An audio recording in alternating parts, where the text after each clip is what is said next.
ya transformasi Masjid Agung Tuban dari waktu ke waktu.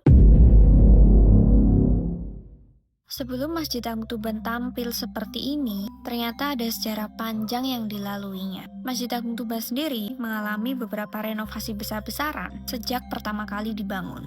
Renovasi tersebut sudah dilakukan sejak zaman kolonial Belanda. Ternyata waktu baru dibangun, Masjid Agung Tuban terbuat dari kayu loh guys. Nah, foto ini merupakan salah satu dokumen terpenting yang dipunya pemerintah kolonial Belanda. Karena dari foto ini kita bisa tahu bentuk Masjid Agung Tuban yang sebenarnya. Pada awalnya, masjid ini berarsitektur tradisional Jawa, beratap limas yang tumpang. Konstruksi bangunan ini juga memakai bahan dasar kayu. Selain itu, masjid ini juga dikelilingi pagar dan pintu masuknya melalui gapura paduraksa yang berwarna putih ini. Tapi sayang ya guys, karena fotonya ini tidak mengabadikan masjid dengan detail. Jadi hanya terlihat atap dan juga gapuranya. Foto ini adalah koleksi dari Ropan Museum yang diabadikan pada tahun sebelum 1880. Pada tahun 1894, Masjid Agung Tuban mengalami renovasi besar-besaran pada masa pemerintahan Bupati Raden Tumenggung Kusumodikdo. Masjid yang semula berbahan dasar kayu diubah menjadi konstruksi beton seperti yang bisa kita lihat pada gambar. Renovasi ini diarsiteki oleh H.M. Toxopous dari BOW atau sekarang seperti Dinas PUPR.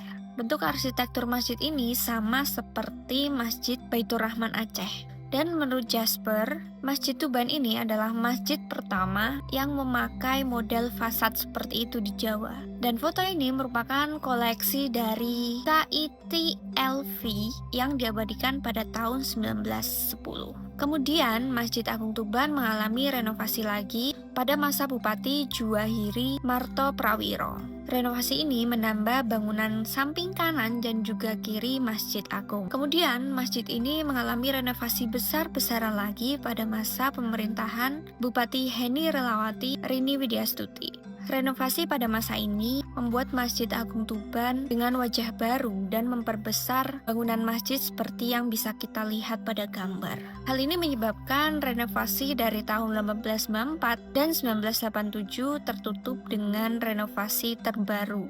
Yang nampak dari luar hanya fasad lama di bagian depannya. Masjid ini selesai direnovasi pada tahun 2006 dan diresmikan wakil presiden pada saat itu yaitu Bapak Muhammad Yusuf Kalla. Hingga saat ini, renovasi Masjid Agung Tuban masih terus berlanjut, namun sifatnya untuk perawatan atau penambahan sedikit-sedikit untuk mempercantik masjid.